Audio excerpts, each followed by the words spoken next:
So recently I had a young lady comment under one of my videos and say that she was having trouble forgiving herself for some past mistakes she made. She was having a lot of regret come up from something that happened and some decisions that she made, and she asked me, how does she move on? How does she forgive herself? So there are many ways to address this question, but the first way I will start with is from the enlightenment point of view. Assuming a person is a spiritual seeker, they're trying to find the freedom within their self, okay? So the first thing I would do with a person like that is say, what thoughts are supporting your suffering?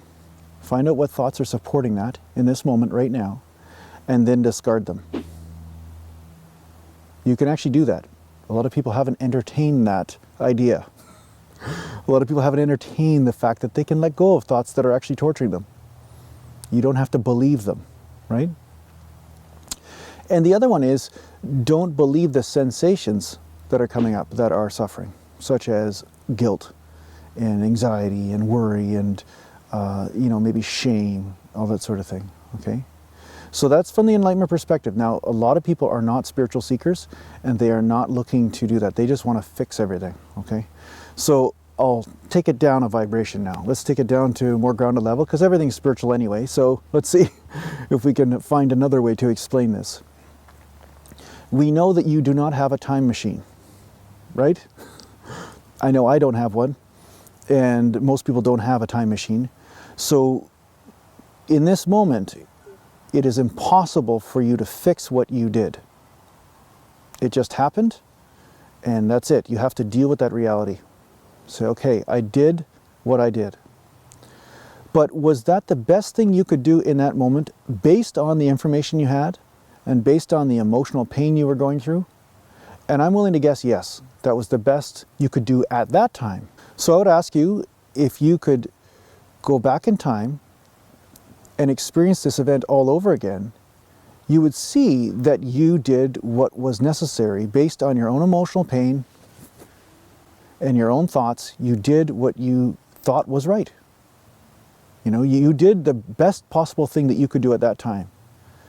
But see, the common thing is, once you've been through a certain condition in life or problem, once you find the solution, it's easy for you to say, oh, I'm such an idiot because I didn't have the solution then. And that's what you're doing now. You're looking back with more wisdom now because you've been through that scenario. You've actually been through it. So that's how you amass this wisdom now to know the error of your ways. You've looked at it and said, okay, I realize that I've made a mistake. At that time, you didn't realize you were making a mistake, but now you do. So now you are a transformed person. And now, from this day forward, you will most likely not make the same mistake again. Perhaps you will do something different, but you will not do things the exact same way because you are now a transformed person. You now understand yourself and understand others in a more compassionate, loving way. So this event has helped you evolve and helped you become a better person, right? A better person for everyone involved, including yourself. How to find your own happiness. And can you blame yourself for just trying your best at the time? You know, you did what you had to do. You did whatever was necessary to try to find the best way to find happiness. But you will always evolve this along the way. 10 years from now, you will look at this moment and say, wow, I was such an idiot. Why didn't I know this? Why didn't I know such and such scenario would happen if I did A and B, right? So 10 years from now, you'll look back again on yourself and say, wow, why did I do that? I was such an idiot.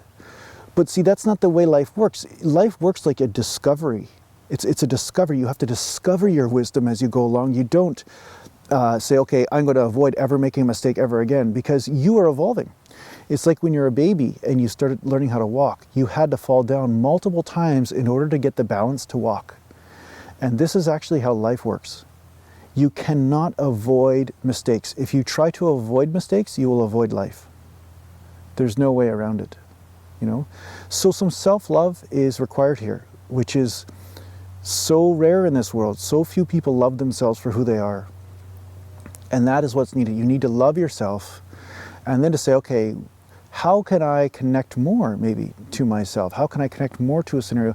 Maybe there are some ways that I can do or problem solve a certain scenario or deal with a certain situation in a way that's happier for everyone involved, right?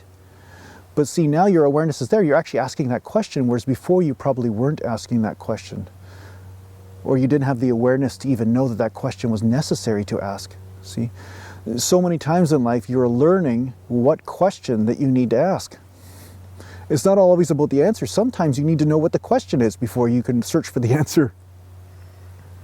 See, so this evolution happens, this path happens. It is organic, and you cannot avoid making mistakes, and everyone makes them, and maybe that doesn't make you feel good about your mistakes, but you are not the only one. Everyone is human, and we've all been there. As much as you think your mistake is the worst one ever, right? You know, we're all babies learning how to grow up. On a spiritual level, that's really what's happening. So there's going to be some flailing, there's going to be some pooping in your pants, there's going to be some crying, and there's going to be some falling down. That's life, okay?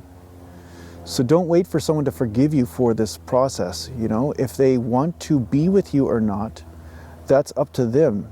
You know, it doesn't make them less of a being or more of a being. If I choose to hate you in order to be able to disconnect, to move on and find my own way for happiness. Sometimes people come up with these emotional energies to be able to separate. But it doesn't make you less significant. It's just that some people, it's too painful for them to be in the same scenario in a relationship with a person, but not be able to fully be in a full relationship, you know, the halfway. And sometimes people that are hurt, you know, they can forgive you, but to be in your presence and to say, oh, I forgive you, that's too intimate for them. It brings up all of their pain and the feelings of loss, you know. So you have to give things time. You have to give everything time to heal. Time heals all wounds, they say, and it's true, you know. Truth will always be there in the end. It's just that there's a lot of drama sometimes on the way to discovering it. So yeah, just allow time to heal. Let go of your idea of what should or shouldn't happen. Let go of your perfectionist attitude about how you should have never made a mistake. And by doing so, you're freeing yourself, but you're also freeing other people to be themselves. And love will be there in a greater, more abundant way for everybody because of it.